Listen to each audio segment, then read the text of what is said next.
Hi guys. First, this is my first YouTube video since in 2021. I'm making this video because over the past few months I have had problems creating Facebook.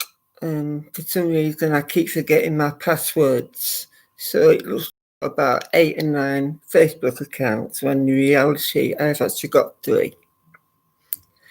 I know I'm not the only person who does this. Quite a few do. I just want to explain that I'm a good guy and I'm not a bully. I've never asked anyone for money. Basically, I'm a pup. I joined the pup scene because I wanted to belong. All my life I felt rejected and didn't belong anywhere. I've met some good people. I've got a handler called Eric. I've got 2 alphas called Shadow and Bear. My boyfriend Growlfoy. But some pups have rejected me and told a few lies. I've never asked for any pictures of private parts. And I'm not a bad pup. I used to run my own pack group. I just want to make friends and join the community. And I hope that some pups will see this video and share it, and then hopefully they will accept who I am. I'm not asking for love affairs, I'm not asking for money, I'm not asking for nothing except friendship and belonging. I'm not having a go at anyone. I can understand that they might get freaked out, but I'm not the only one who creates accounts, if you know what I mean. But this is who I am. Ignore the hair because it's a complete mess. And I'm pretty tired today because I've been watching news. I want to tell you something about my life. I was born in 1971 in Sheffield, England. When I was about 5 years old, doctors said I had some learning difficulties of mixing. Basically, because my dad had got a job in Ghana. That included my mum, dad, me and my sister living in a foreign land. Now, sadly, I got frightened while I was living there. I couldn't fit in. And my behaviour sometimes came out as aggressive. But it still does sometimes, even now. But I learned something along the way that I can't blame my illness all the time. I'm champ. Champ means champion. Champion of people I want to be. I don't want to be going round and round and round in circles like I've done for 40 odd years. I used to think my family didn't love me because my sister played tennis and she was very successful and I felt left out. I wasn't left out. It's just that she was different to me and I was different to her. I hope I'm making sense here. When I was at school, anyway, I went to school, but I had to go to, learning difficulty school because I didn't fit in. And I got bullied a lot because of how I acted. And basically because people were nasty, even at school. So it's not just an ongoing thing, what's happening now in the world. It's happened all the time. When I was 11, I left. I was taken out of special schools and went to junior school, proper junior school. Well, the first few months was fine. It was strange, but it was fine. Sadly, I got knocked down by a bus. And I remember this because the bus driver came to see if I was okay. The next day at school, while I had a massive headache and I felt really ill, the headmaster in this assembly said that their school thing of not having accidents was now not that anymore, because I got knocked over. I was named and shamed for being knocked over by a bus, which wasn't my fault. That hurt. Then, I just took that on board and I let my depression get to me. When I went to secondary school, that's when all the trouble really started. I couldn't communicate properly with people, and people saw that, and then the bullying started all over again. Maybe I brought some of it on myself, I admit that. The worst thing that happened while I was there was that it's hard to explain, I've never told anyone this. When I was at school, I was 15 years old, and a gang of kids kept pulling down my trousers and touching me up, and I feel sick just thinking about it.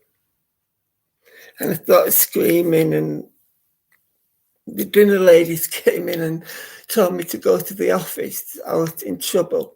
The screaming, and I should be outside. I didn't tell them what had happened. I didn't tell my mum what had happened. I get the feeling, I can't get rid of that feeling sometimes. So I try to fit in by being someone different. I left home when I was 16. I got no GCSEs because I couldn't concentrate.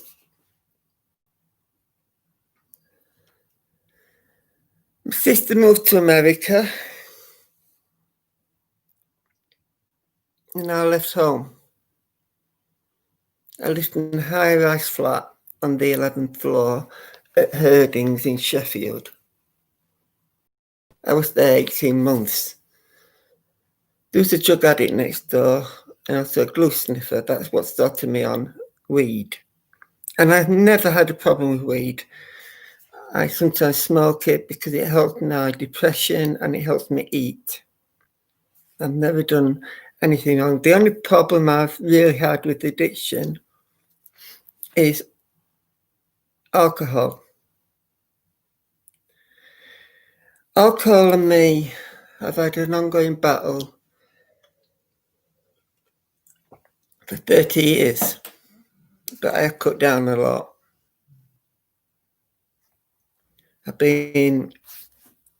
And sadly, I got involved in glue sniffing. It was a thing in the 80s. Stupid mistake I made there. That I was 17, 18-year-old, I didn't know any different. And I always get waylaid and led astray back then. I still do now in a bit of a way. This is not, I'm trying to not make this self-pitying. I'm trying to explain that, well, to myself more than anyone, I'm trying to find the truth out there about me. And it's hard to explain in words, because so much has happened to get me to here right now. I'm not feeling, I don't want to make it self-pity. But in 1990, October the 5th, 1990, I was very depressed and very suicidal. I'm not, I was that way inclined at the time. And I can't remember much about it. I was high on glue and everything else. And I lit a cushion from the sofa on my electric cooker, and it caught fire. This is the worst thing one of the worst things I've ever So ashamed of doing that now. But it was 30 years ago, but I still remember them days so well. I got charged with arson and recklessly endanger lives. I was put in a bail hostel. We called it bail hostels in England. I'm not sure what you call it around the world. It's the place where someone on bail who has got nowhere to live is put on probation, basically. I was there about 9 months. Again, it wasn't a good experience because I didn't fit in. No surprise there, eh? I got robbed and again abused. This guy raped me.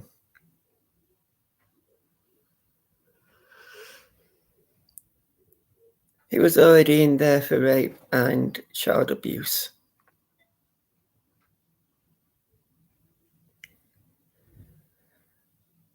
I remember feeling so low, so down, that I basically ran in front of the car and tried to kill myself because I did feel that way. This is sort of depression, and I'm sorry. Anyway, I got probation for 2 years and I moved into my own place. No, sorry, digress. I went to a youth hostel place and I had my first sexual encounter, proper sexual encounter with a friend called Mark. Nothing came of it. It was just, I think, lust on both our parts. But it was hard at first for me to do anything because of what happened. I didn't feel comfortable by the act of sex itself. It took me a while to get used to it again, and I still have the memories every time I have a sexual experience. I've lost boyfriends because of it, because I've found it hard to let go of the past. But now I'm trying to let go of it. I've got good friends on Facebook. I've got a great boyfriend, great handler, 2 friends that I call brothers. Anyway, I moved around a lot between 1991 and 2001. I even spent time for 6 months in London in a Christian place called Victory Outreach London. That I sort of fitted in, but I couldn't handle the rules and regulations. And when they told us that whatever money we saved, we won't get back till, even if we left before we graduated, we won't get our savings back. And they said it wasn't a cult. It was then that I decided to walk away. I had some money saved and I wasn't prepared to lose my money. A lot of it did leave. And it put me off going to church for quite a long time. I went to live with a family, a Christian family in Crooks in Sheffield. So a friend I met in Victory Outreach London, I stayed there 2 years. But they kept saying addicts. I was an addict and I am an addict, but I'm also Damien Llewellyn. That there again, I was 23 years old and I thought I knew everything. Anyway, skip a few years. I was in bed sits. I was in in 1999. I moved into another high-rise flat, even though the judge told me that under no circumstances was I to live in a tower block again, but they put me in one. In an area in Sheffield which is known for drugs. I lived next door to a heroin addict who basically blackmailed me into giving the money for her addiction, and got nasty when I couldn't lend the money. I never got paid back a penny. I was really poorly and skint by then, and I was deep in drink. And I carried on like that for quite a few years. Even when I moved into I moved in here, where I am now, on November the 15th, 2001. So I've been here just about 20 years. For the first 10 years I was here, I carried on what I was doing, smoking heavily, smoking my weed, drinking heavily, hanging around drunks, basically letting anyone in, not listening to my parents, going on a downward spiral, spending all my money, not saving. Then I joined Facebook, and my sister introduced me in 2009. I actually didn't want to go on it at first. I thought I'd be rejected, and nobody would want to talk to me. I know there's only one person watching now. I know I'm trying not to let that get to me, but sometimes it happens, so I do apologise if I seem self-pitying. I keep repeating that, I know.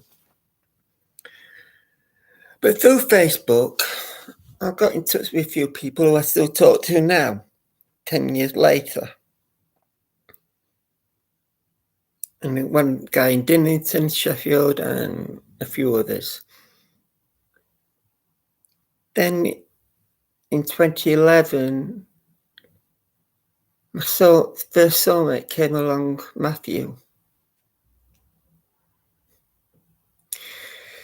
He was someone special, accepting me for who I was.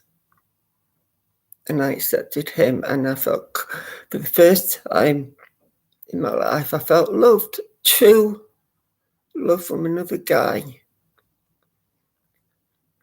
Someone who believed in me as much as I believed in them, and I stopped drinking. Okay, we spent 18 months travelling.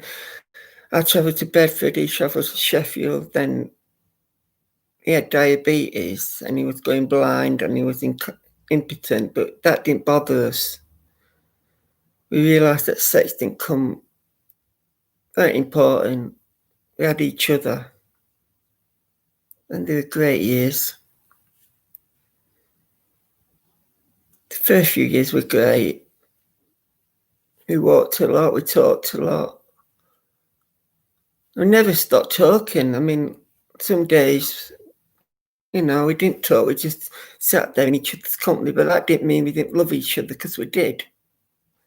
I got him into watching Dallas and Knots Landing. And I got into learning about diabetes and how it is to change. And during this time, I ended up in hospital myself for 6 weeks because of my stomach, which I'm still having problems with now. And my liver count was very high.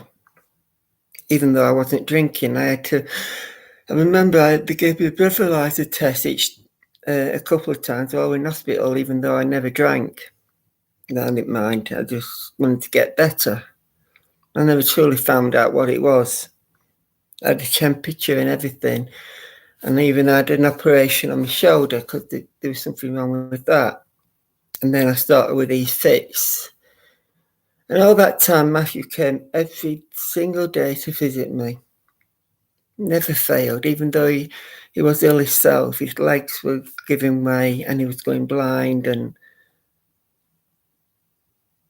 he showed me so much love. No one, my family came to see me, but no one outside my family has ever loved me like that to that point. He even bought me a dog, who's still here now. This is Jim Bob.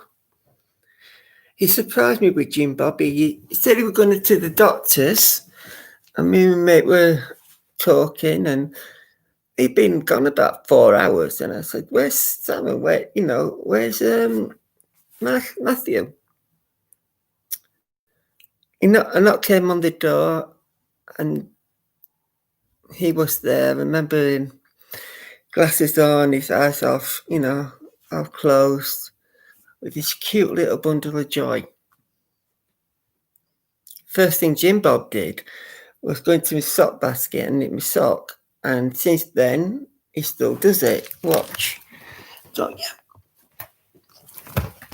See? See, he still does it. Even now, nearly 10 years, nearly 9 years later. Sadly, Matt really got ill. He had some of his fingers amputated and both his ankles, and he was also incontinent. Yeah, he had to have a drip, a bag. And I had to change his bag twice a day. And the other end, he had problems with that. So I had to change him.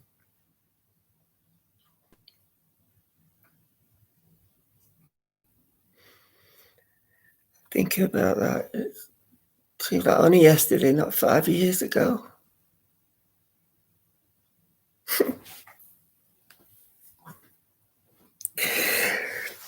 Before he died, he said he didn't want to leave me. Just half an hour before he went, he said he didn't want to leave me alone. Even then he was thinking of me.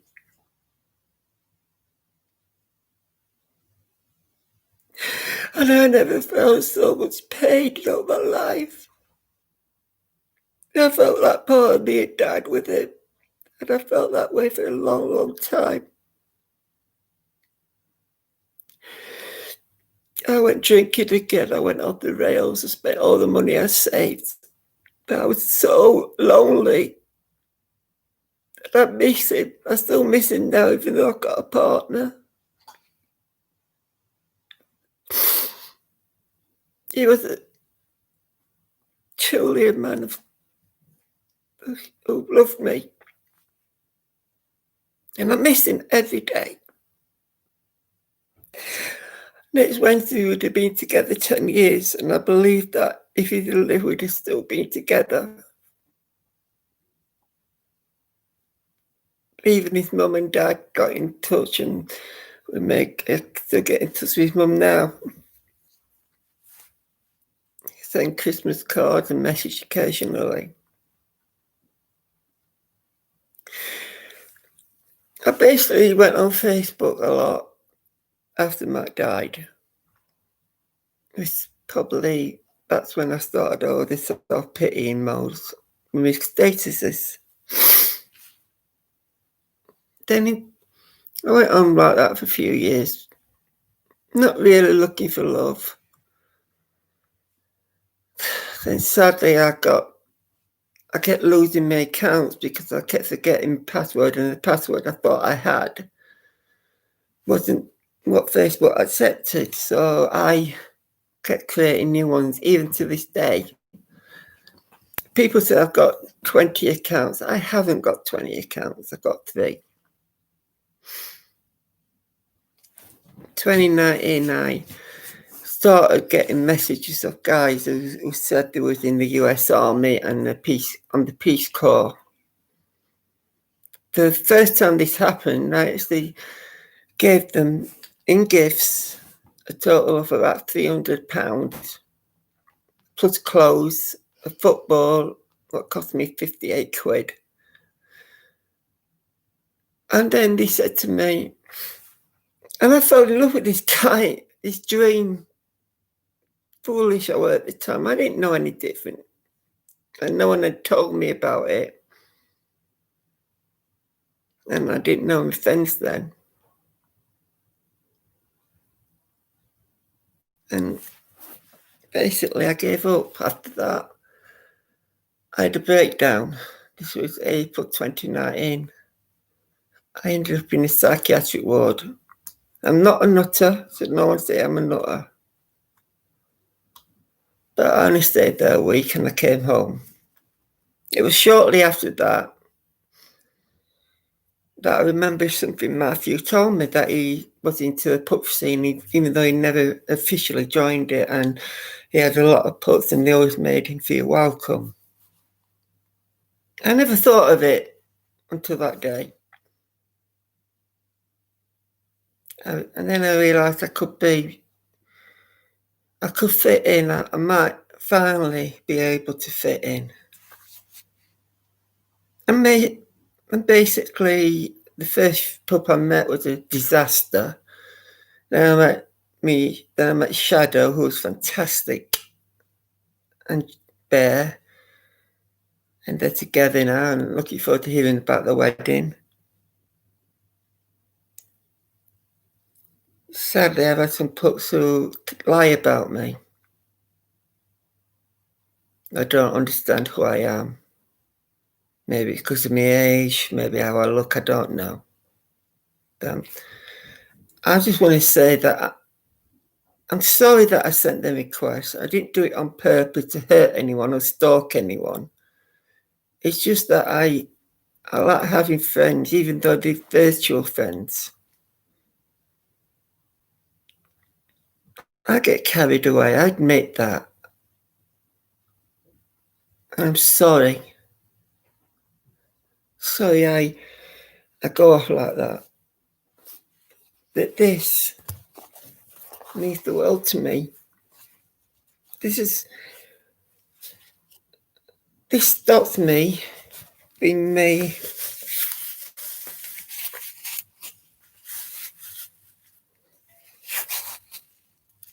And it helps me achieve more things about myself. I've met some great guys. It's not about sexuality, it's about community.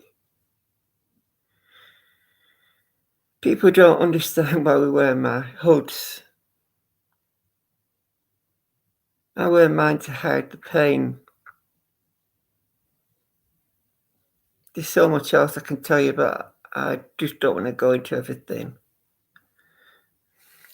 It's hard to go through your life and look back and not remember everything.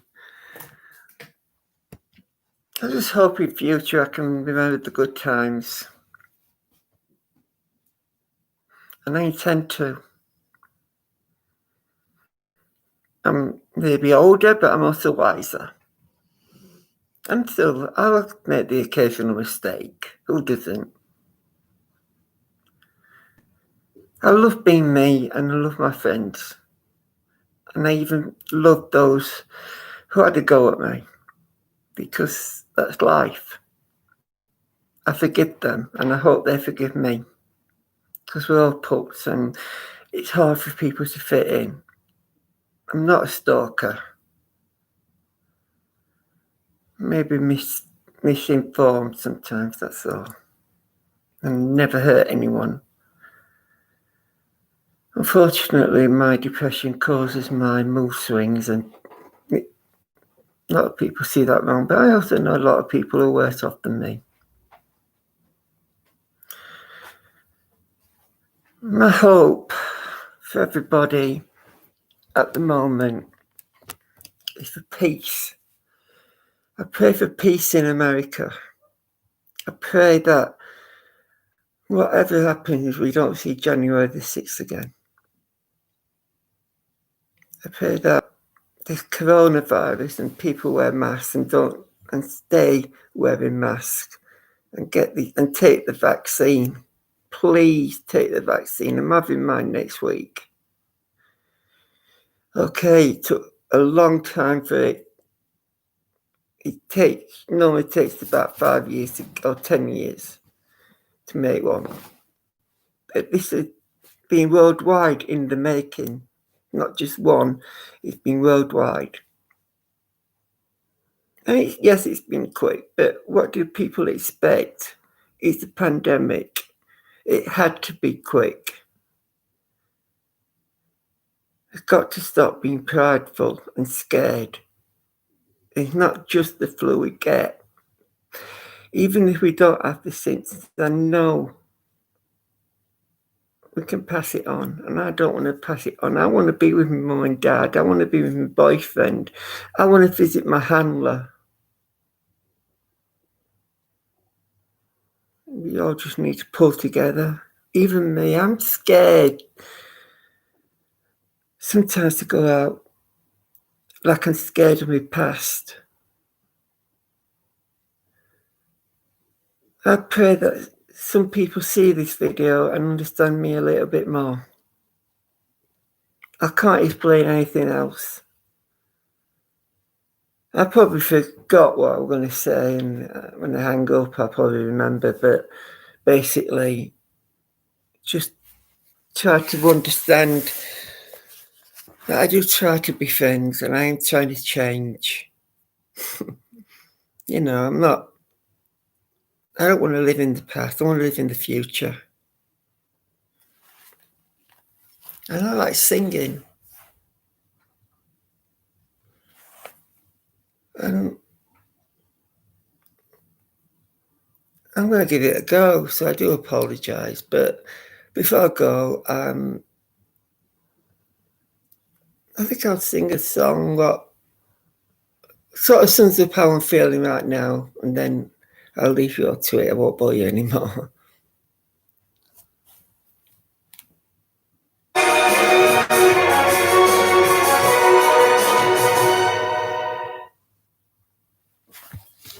Hi, Eric.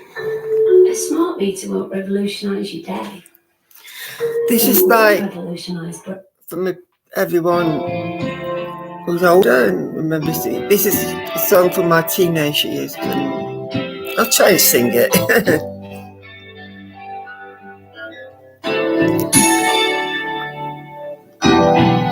So I do apologise in advance for the bad singing, but it's life.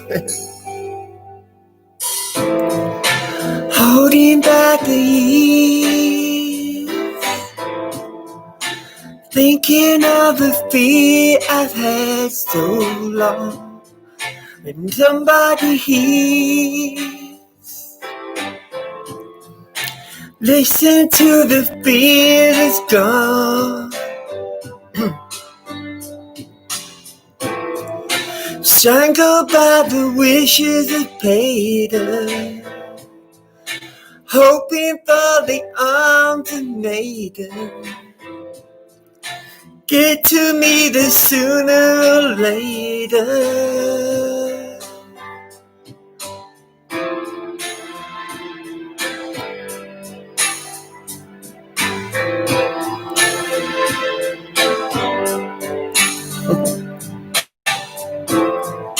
Holding back the years, chance for me to escape from all I know. Holding back the tears, 'cause nothing here is grown.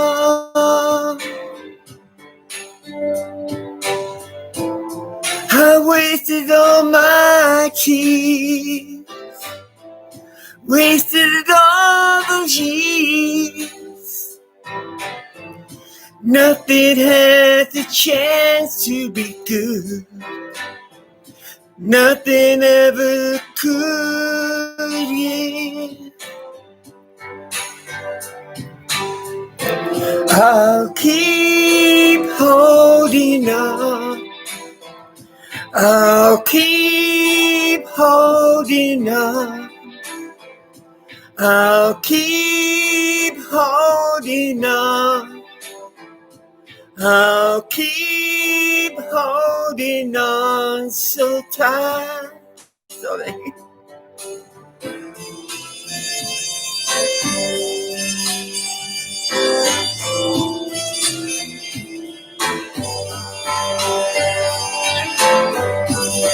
Alright, alright. Well, I wasted all my tears, wasted all those years. Nothing had the chance to be good.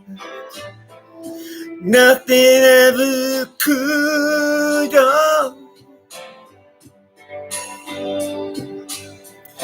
I'll keep holding on. I'll keep holding on. I'll keep holding on. I'll keep holding on.